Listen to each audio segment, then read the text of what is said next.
7-Eleven plans to close more than 400 locations across the country. Our city of Las Vegas has the most 7-Elevens in the nation.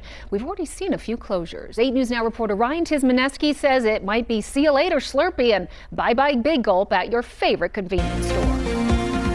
In their presentation for the second quarter of the current fiscal year, 7-Eleven's Japanese-based ownership company, 7 & I Holdings, announced they'll close 444 stores. They cite issues like inflation keeping customers from spending, less people going to stores, and even plummeting cigarette sales. Another boarded up and chained location, the one on Twain and University Center. It's something that to really make you think and to wonder, about the economy and the things that are going on and make you kind of stand still and take notice of, the situation that we're really in. In a move that stunned communities from British Columbia to the American Southwest, 7-Eleven's parent company, Japan-based 7 & I Holdings, has confirmed it will shutter 444 underperforming stores across North America, the largest closure wave in the chain's history. For a brand engineered to survive thin margins, late-night operating costs, and multiple recessions, this is not merely a retail adjustment. It is a stress test the everyday economy is visibly failing. Across Canada and the US, residents have woken to darkened windows, stripped shelves, and chained doors, a sudden erasure of what many considered the most reliable storefront in their neighborhood. And in Canada, the shock has been particularly acute. Community anchors vanished overnight. Workers lost jobs without warning. And an economy already wobbling under inflation, declining consumer spending, and rising crime suddenly revealed fractures far deeper than policymakers have been willing to acknowledge. The numbers tell the story. 7 & I Holdings operates 13,000 stores across the US, Canada, and Mexico, and just over 550 in Canada. Yet executives say the last 6 months have been the worst the company has seen since the pandemic-era disruptions. Foot traffic has been declining for months. Inflation has eroded consumer spending power. Cigarette sales, one of the most profitable items in the sector, have plunged more than 25% in recent years. The company pointed to several converging pressures. Inflation that raised operating costs, from electricity to delivery fees to insurance. Shifting consumer habits, especially a drop in late-night traffic. Rising retail crime, with some Canadian stores reporting up to $300,000 in annual theft. Tobacco and vaping restrictions that gutted the margin small convenience stores rely on. When even 7-Eleven's 24/7 volume-based model becomes financially impossible, analysts say the underlying economic pressure must be extraordinary. The closures did not fall evenly.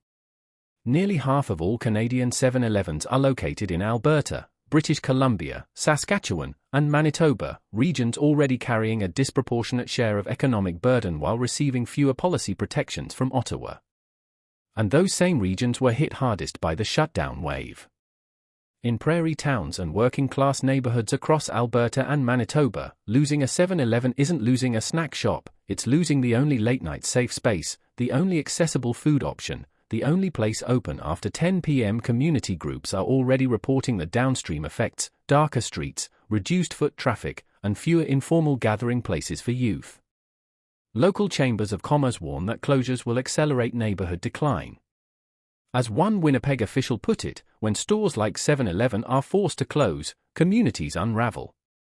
The convenience sector has been sounding the alarm for nearly a decade. Margins have been evaporating as electricity rates jumped. Insurance and security costs soared. Labor expenses rose, and Ottawa tightened regulations on the highest margin products, tobacco and vaping supplies. Independently owned stores in Quebec reported 550 closures over the past 2 years.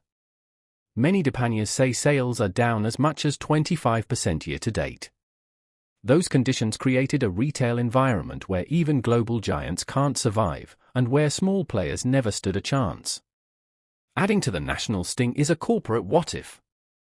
Canadian retailer Couche-Tard, owner of Circle K and Max, recently made a massive $46 billion bid to buy 7-Eleven's Japanese parent company. Had the deal been accepted, Canada would today be controlling the world's largest convenience chain, and determining which stores live or die. Instead, Japan blocked the acquisition. And now, months later, Canadian communities are watching the closures unfold with zero influence over the decision-making.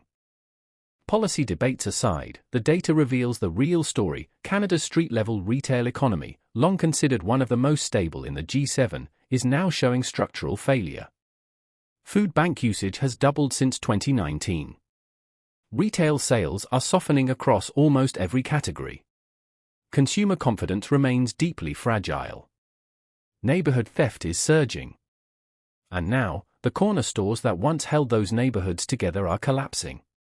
For many residents, the question isn't abstract. It's immediate. Where do you go at midnight when the only lit storefront in town disappears? Who absorbs the jobs when cashiers, drivers, cleaning crews, and security staff vanish overnight? What happens to local suppliers, bakeries, and vendors who depended on consistent 7-Eleven orders? The ripple effects will take years to unwind.